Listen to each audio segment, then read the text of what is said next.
প্রিয় দর্শক, আজকে আমরা মানুষের আমল লিপিবদ্ধকারী দুজন ফেরেশতা সম্পর্কে কিছু কথা বলবো ইনশাআল্লাহ। আল কোরআনে আল্লাহ সুবহানাহু ওয়া তাআলা এই ফেরেশতাদের কার্যক্রম নিয়ে আলোচনা করেছেন। সূরাতুল ইনফিতারের মধ্যে আল্লাহ সুবহানাহু ওয়া তাআলা বলছেন, ওয়া ইন্না আলাইকুম লাহাফিযিন কিরামান কাতিবিনা ইয়ালামুনা মা তাফআলুন।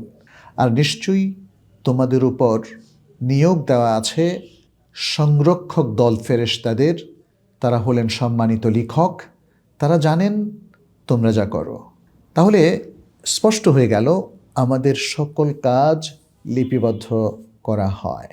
ফেরেশতারা তারা আমাদের যে কোনো কার্যবিধি, যে কোনো শব্দ যা আমরা বলি সবটাই লিপিবদ্ধ করেন, কোনোটাই বাদ যায় না। ভালো হলে আমাদের কাজ ভালো হিসাবে লিখিত হয়, আর যদি খারাপ কাজ কেউ করেন তাহলে সেটাও লিপিবদ্ধ হয়। আল্লাহ সুবহানাহু ওয়া তাআলা সূরা কাফের মধ্যে ঘোষণা করেন, মা ইয়ালফিযু মিন কাওলিন ইল্লা লাদাইহি রাকীবুন আতীদ। তারা যে কথাই উচ্চারণ করুক না কেন তার সাথে রয়েছেন সদা প্রস্তুত সংরক্ষক, অর্থাৎ সদা প্রস্তুত প্রহরী ফেরেশতা, যিনি সব কিছু লিখে ফেলেন। তাহলে প্রিয় দর্শক, যেহেতু আমাদের সব কিছুই লেখা হয়ে যায়, অর্থাৎ রেকর্ডেড হয়ে যায়, তাহলে তো আমাদেরকে সতর্ক থাকতে হবে, আমাদেরকে ভালো ভালো কথা বলতে হবে। ভালো কথাই ইবাদা। রাসূলুল্লাহ সাল্লাল্লাহু আলাইহি ওয়াসাল্লাম বলেছেন, কাউলুন মা'রুফুন সাদাকাহ।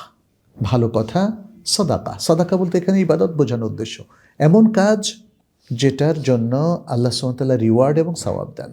এবং তাহলে আরেকটা কাজ করতে হবে, সেটি হচ্ছে খারাপ কথা, খারাপ কাজ বর্জন করা। খারাপ কাজ এটা পাপ, এমনকি খারাপ ধারণাটাও তো পাপ। আল্লাহ সুবহানাহু ওয়া তাআলা বলেন, ইন্না বা'দায-যান্নি ইথমুন। নিশ্চয়ই কিছু কিছু ধারণা পাপ, যে ধারণাটা খারাপ, যে ধারণাটার পক্ষে কোনো দলিল নাই, বরং এটা অনুমান কিংবা মিথ্যা অপবাদ, এই টাইপের যে কোনো ধারণা, এটা পাপ। তাহলে আমাদেরকে যাবতীয় পাপ বর্জন করতে হবে, খারাপ কাজ বর্জন করতে হবে, খারাপ কথা বলা বন্ধ করতে হবে। আর মনে রাখতে হবে, আমাদের কখনো কখনো চুপ থাকাটাই হবে ইবাদত, কারণ তখন চুপ থাকাটাই হচ্ছে আল্লাহ এবং তার রাসূলের নির্দেশ। যেমনটি বলেছেন প্রিয় নবী মুহাম্মদ সাল্লাল্লাহু আলাইহি ওয়াসাল্লাম, মান কানা ইউমিনু বিল্লাহি ওয়াল ইয়াউমিল আখির ফালিয়াকুল খায়রান আও লিয়াসমুত। যে ব্যক্তি আল্লাহ এবং আখিরাত দিবসে বিশ্বাস রাখে, ঈমান রাখে, তাহলে সে যেন ভালো কথা বলে অথবা চুপ থাকে। তাহলে ভালো কথা বলা, তার বিপরীত চুপ থাকা, দুটোই হচ্ছে রেকমেন্ডেড, দুটোই আল্লাহ এবং তার রাসূলের নির্দেশনা। ফলে চুপ থাকাটাও ইবাদত হতে পারে।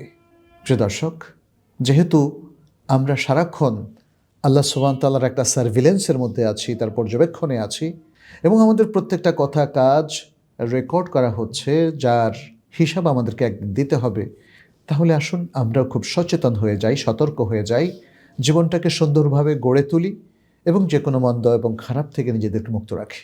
আল্লাহ আমাদেরকে তৌফিক দান করুন।